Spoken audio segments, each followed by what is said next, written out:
Nah, itu partisipan namanya, bukan masuk agama Islam.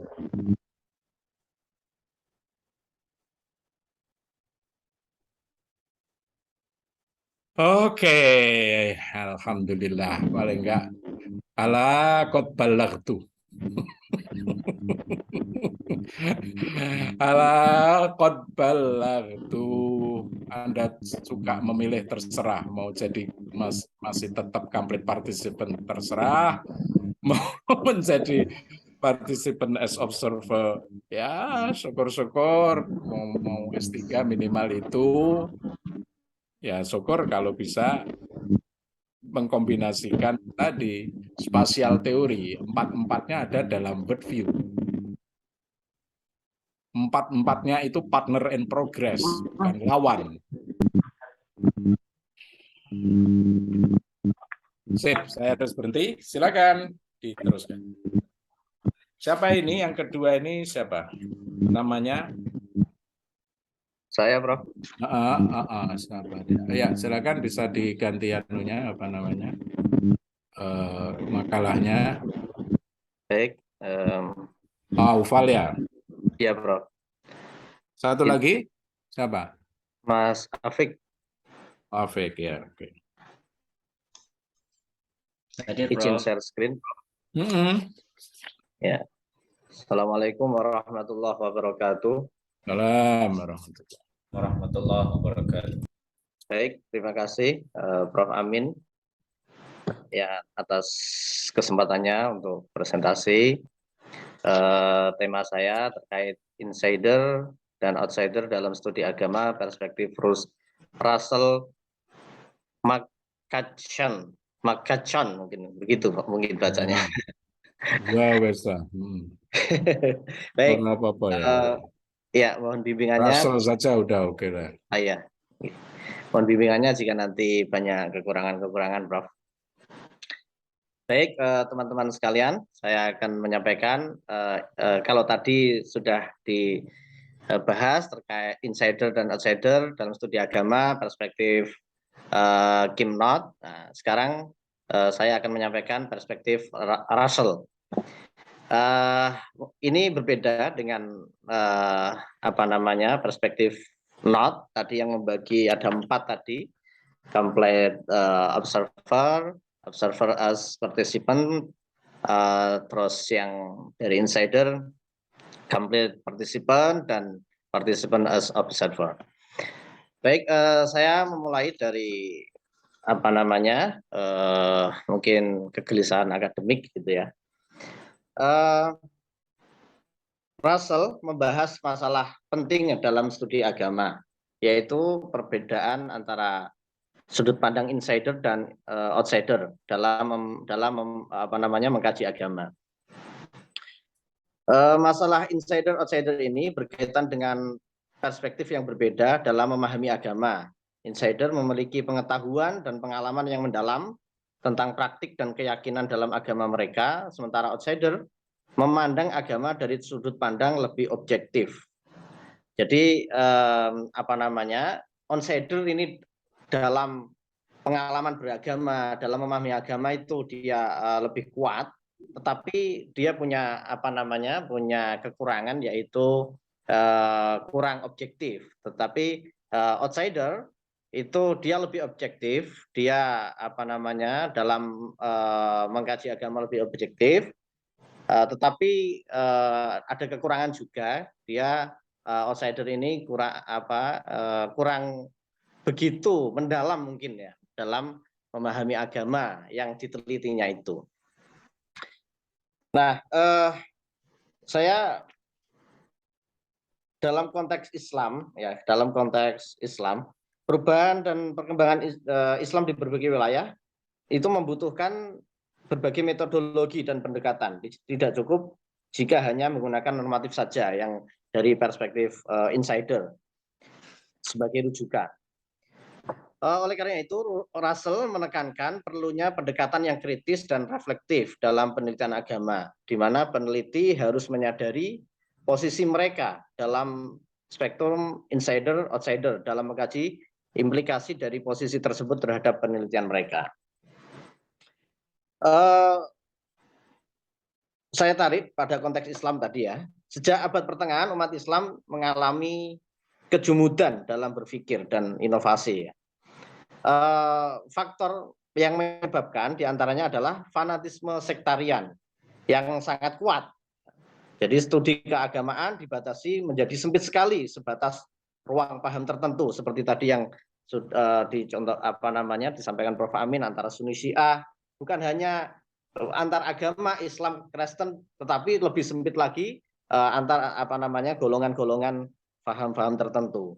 Jadi studi agama menjadi sangat sempit sekali, tidak menerima perbedaan, berbeda pandangan, pemikiran, bahkan yang berbeda itu dianggap sesat, kafir, sebagai musuh agama dan seterusnya.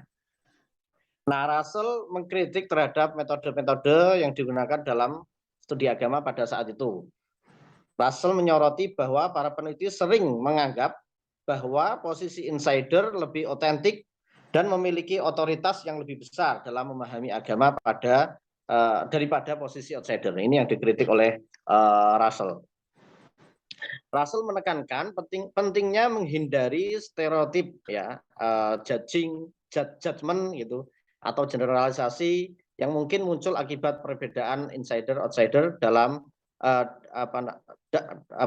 dalam mempertimbangkan konteks sosial, politik dan sejarah dalam penelitian agama. Jadi penelitian agama itu sangat penting dilakukan guna mengetahui fenomena agama dalam kehidupan.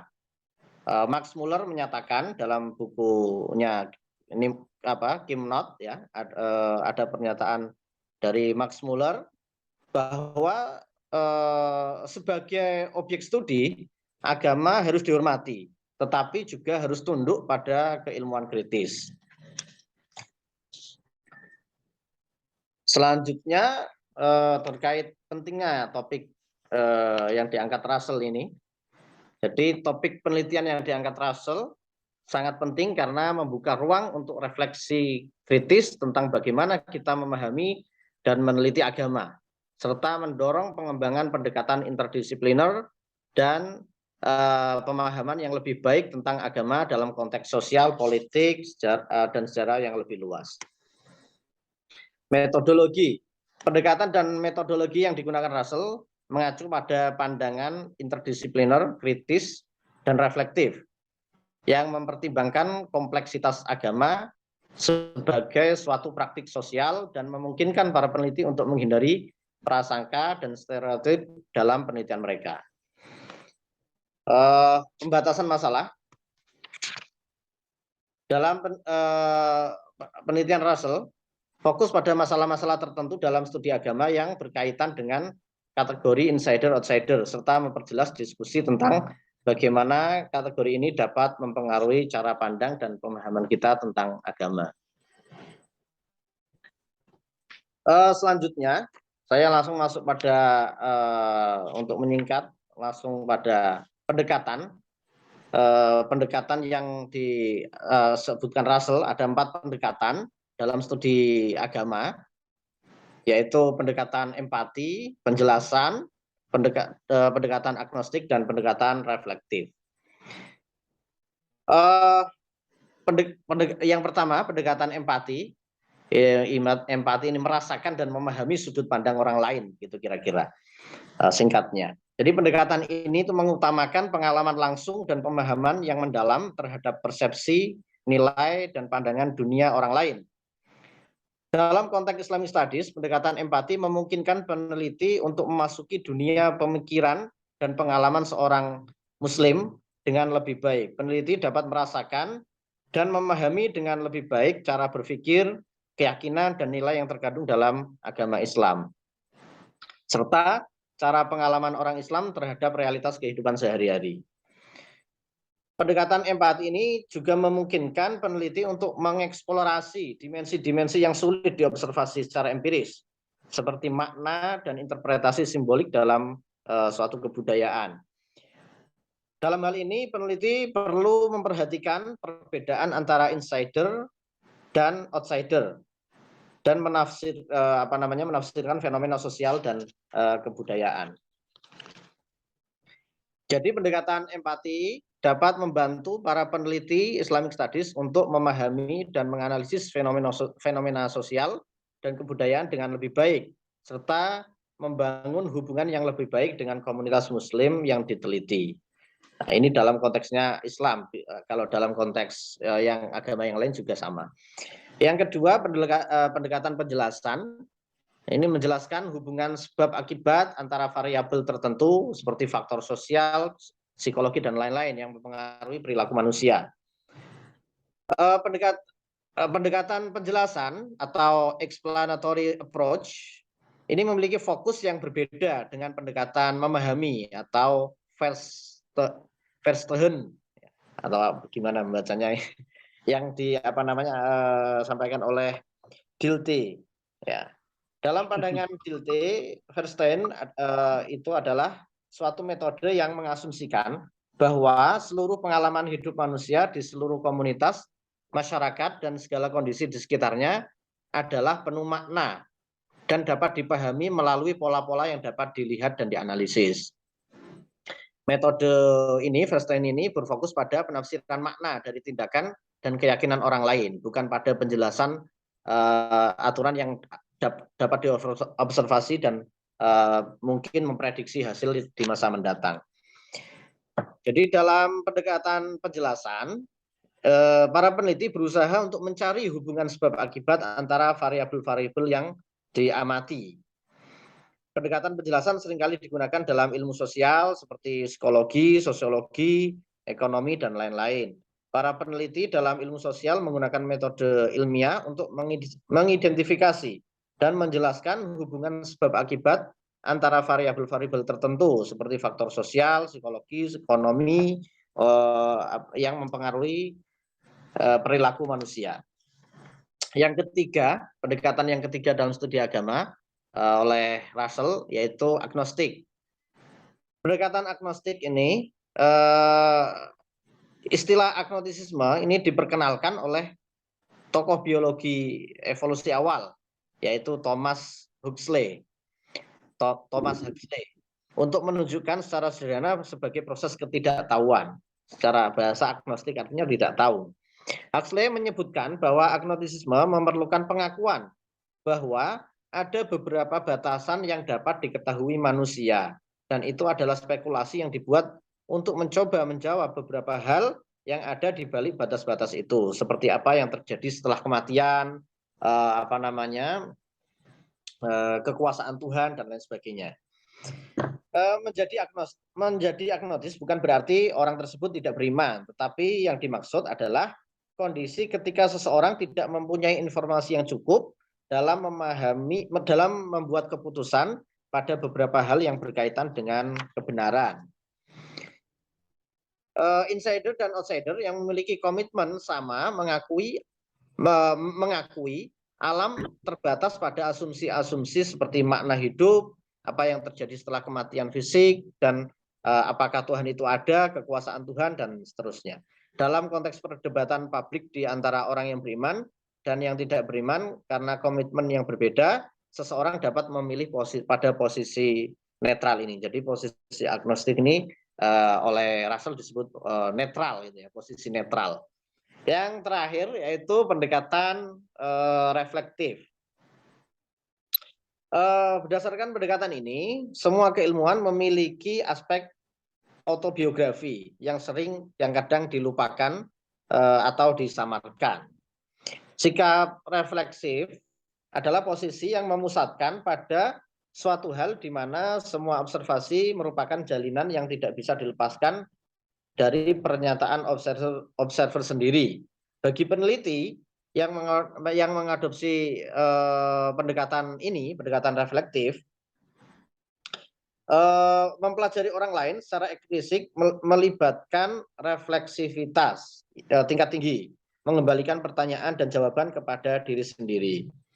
Oleh karenanya, seorang peneliti yang bersifat refleksif lebih tertarik pada pertanyaan-pertanyaan mengenai sudut pandang atau point of view dan pendirian peneliti daripada isu-isu netralitas, objektivitas, dan realitas. membahas cara pendekatan ini itu membahas bahwa makna bukanlah sesuatu yang dimiliki oleh kata, tindakan atau objek, melainkan produk dari serangkaian hubungan yang terdiri dari kata dan objek tersebut. Untuk kontribusi untuk pengetahuan, pendekatan studi agama yang ditawarkan Russell ini memberikan kontribusi yang sangat penting ya. Di antaranya, yang pertama pengembangan pemikiran kritis dan reflektif dalam studi agama. Yang kedua, pengembangan pendekatan interdisipliner dalam studi agama. Jadi Russell memadukan disiplin ilmu sosial dan humaniora dalam memahami agama sebagai suatu praktik sosial sehingga membuka ruang untuk kolaborasi antar disiplin dalam studi agama. Jadi tidak monodisiplin. Yang ketiga, kontribusinya yaitu kritis terhadap konsep insider dan outsider dalam studi agama. Yang terakhir, mungkin yang biasa ditanyakan Prof. Amin, apa yang Anda dapat rasa apa mungkin? Jadi saya what is the values? Jadi apa yang saya dapatkan kira-kira seperti itu dari Russell, pendapat Russell ini, yaitu bahwa studi agama tidak bisa dilakukan secara monodisiplin. Jadi kajian agama harus mau berdialog, saling menyapa, mengisi dan menyempurnakan dengan keilmuan-keilmuan lain seperti ilmu kesehatan, ilmu sosiologi, antropologi, psikologi, teknologi dan lain sebagainya. Kalau meminjam istilah Prof. Amin, yaitu takamulul ulum wasdiwajul ma'arif, kira-kira seperti itu. Mungkin sekian yang saya sampaikan, Prof. Mohon koreksinya. Terima kasih. Assalamualaikum warahmatullahi wabarakatuh.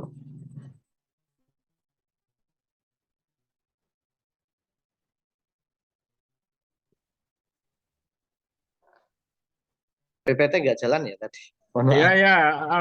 Ya, saya ini hujan lebat di sini.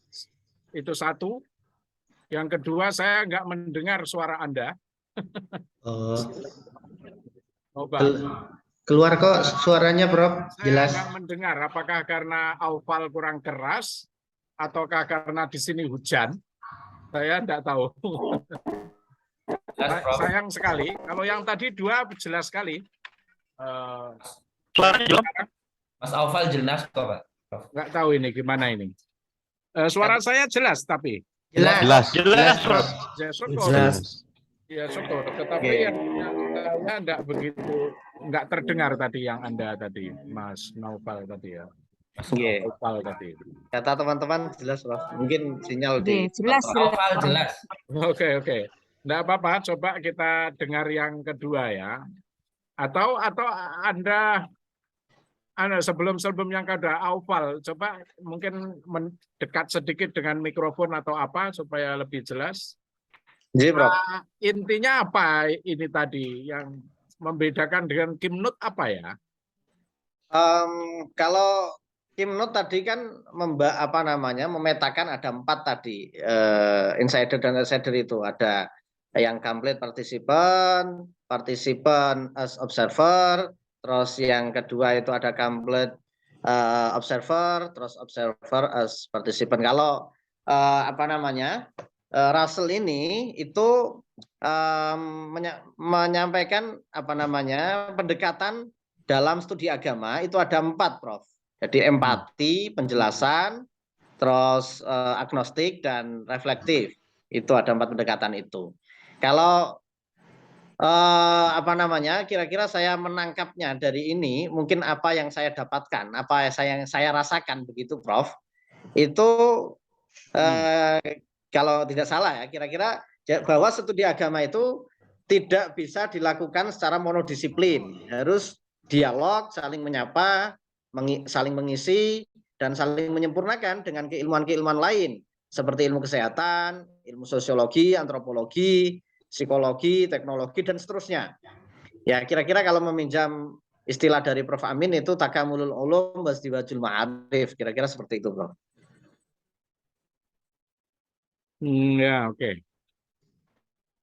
Ya, umpamanya isu COVID gitu itu kan, Anda ngambil COVID itu. J, Kalau agama berdiri sendiri tanpa ilmu kesehatan ya berat sekali. J, Bro. Betul. Kalau Anda tetap ingin taraweh saat itu ya banyak sekali korbannya kan gitu. J, Bro. Gitu. Tapi ya untung Indonesia nggak begitu keras responnya terhadap sains. Ya sebetulnya ini kan religion and science juga ya. Kalau kita berhadapan dengan isu COVID gitu.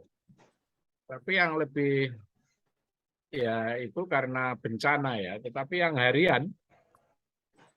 harian kita juga belum begitu duduk menghadapi agama lain itu. Masih terbayang-bayang pendekatan misionaris tradisional juga. Dan itulah respon yang muncul yang biasanya lewat digital media sosial itu. Gitu. Jadi ya memang berat ya, masalahnya berat sekali. Tapi meskipun berat ya harus dilakukan gitu. Kalau enggak kan lebih parah lagi. J, Bro. Oke, coba yang kedua coba mudah-mudahan suaranya lebih jelas, lebih terdengar gitu. Silakan. Baik, Prof. Suara saya terdengar dengan jelas? Sudah cukup terdengar, teman-teman? Jelas, Mas. Jelas. Jelas nggih? Jelas, Mas Apek. Baik, baik. Terima kasih. Kalau begitu saya izin share screen dulu. Ya, betul-betul nggak terdengar ya. Oh, tidak terdengar, Prof. Ya udahlah, kalau Anda saling mendengar ya nggak apa-apa. Oh, Tapi saya nggak dengar. Oke, bagaimana Terus saya ulangi? nanti Ya, silakan terus saja. Oke. Baik, nih, saya mulai nih, Prof. Oke, Assalamualaikum warahmatullahi wabarakatuh. Waalaikumsalam. Baik, terima kasih kepada Prof. Amin yang sudah memberikan waktunya dan kesempatan untuk belajar tentang insider dan outsider dalam studi agama, perspektif Russell T. McPherson. Ya. Saya melanjutkan apa yang disampaikan oleh Mas Aufal. Sebenarnya sudah gamblang, tapi ada beberapa yang akan sedikit saya tambahkan dari penjabaran dari Mas Aufal. Yang pertama memang beranjak dari alasan dulu, kegelisahan dari Russell. Pertama, benar yang disampaikan oleh Mas Aufal tadi bahwa Russell ini berangkat dari adanya gap, kesenjangan antara insider dan outsider itu yang memiliki kesenjangan di antara keduanya. Tetapi saya menambahkan bahwa kesenjangan ini rata-rata alasannya adalah karena basic background sosial dari para peneliti itu baik secara jenis kelamin, kemudian status sosial atau ras atau agama yang sama itu yang mempengaruhi terhadap akhirnya adanya bias ya penelitian yang kurang objektif yang lebih arahnya kepada subjektif. Nah, kemudian alasan yang kedua itu karena adanya gap itu kemudian muncul